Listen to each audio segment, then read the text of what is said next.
Judah is, you know what I'm saying? But I feel that I got something that y'all would probably, it'd be some brain food for you, you know? Alright. Word.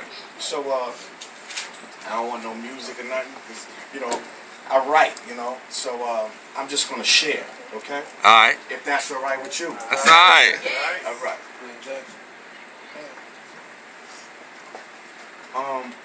This is an excerpt out of my new book. It's called The 4L Project, which is the living, the learning, and loving of lyrics. Alright. Okay?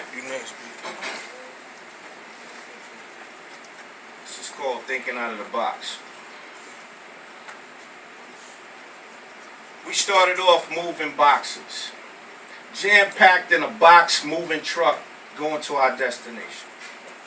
We're now living the African-American dream. We bought a 4-bedroom house. It's not a perfect square, but it's a box just the same. The bed I sleep on lies on a box spring. I often dreamed about growing up from the Brooklyn projects from whence I came. In that place, we all felt boxed in. It was a mental cage minus the bars. I mean, I always felt as if we were locked in. It's mostly the nice people that you usually have to box your whole lives. I mean, literally box like heavyweight champions just to protect your square. I learned to box people up off of me to let them know that there's no easy wins here. The world is filled with unkind cats that will rob you to survive. Until that long arm of the law catches them and locks them and puts them in a special box. That box is called a jail cell where unlucky fellows go to complete an unwanted jail sentence. Beretta said, don't do the crime if you can't do time. I'm not dating myself, but I remember that old adage when I watched crime shows on that idiot TV box. Speaking of dating, I used to see this woman that referred to her vagina as her box. I called it the call center. I mean, it regulated all my exclusive scheduled takeoffs in traffic. Sometimes when she even guided me in like a vagina traffic control tower. Every time when I was ready, we were elated. I mean, we made passionate love, or in this case, haphazardly, we would collide and come down off of that nirvanic high as we crashed and burned, quenched into that amorous fire. Even the nostalgia was even like that high-power aircraft rescue team in my mind as we explored the dimensions of love. Like I was diligently seeking for the airplane's black box. We met at work when she accidentally left her cell phone number on my voicemail box.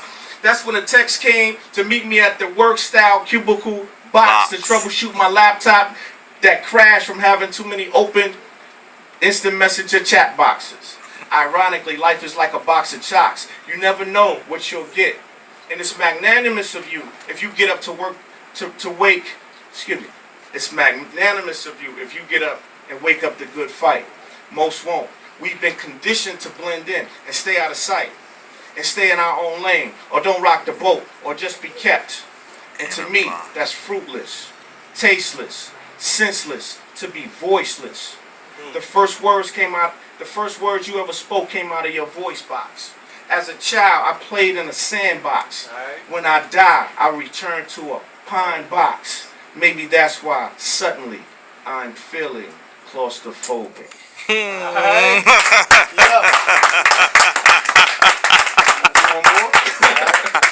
Yes, sir. I appreciate this opportunity, man. Like I said, thank you, man. Blind man, right? Yeah. That's my man. You know what I'm saying? Listen, man. I came from Brooklyn.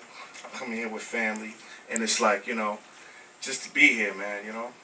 I'm excited. I got goosebumps, man. So, you know. All right. I got one more. I call this weapons of mass distractions. Alright. It's the power from within. I apply my sorry, let me scratch that. Okay. It's the power from within. I apply my inner motivation. By and by, I try to keep it going. Failure is no option.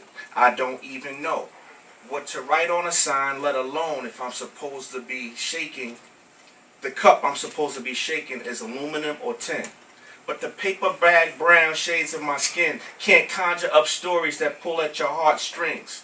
And emails and chain letters overtly begging, claiming to be penniless, like my family's been brutally beaten and sent off to heaven, like these scamming ass Nigerians. Because it's all about the Benjamins. And I tell them I don't have no money. But I tell them I don't have no money.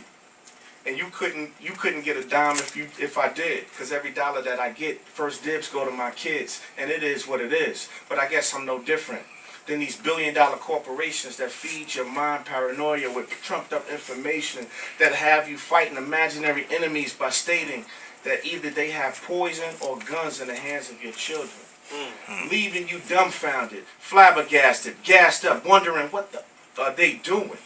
Or you still have friends, or if you still have friends, but in the end, here comes the slogan: "There's no nation like a donation." And we fall for it again and again and again and again. I guess a sucker's born every moment. They use the power of persuasion to the power of 10, and might I add, they're moderately aggressive. That they might have you believing that we're here to clean up someone else's messes, spinning lies in your mind as weapons, ultimately to keep you second guessing. These are the real weapons of mass distractions, accusing kids of all sorts of rambunctions, adding to your family's misfortune, increasing your family's dysfunction, and looking outside your family for God, wine, spirit, and other wrong persons. I'm glad the Lord blessed me with the power of discernment, so now I could share it with you, and you.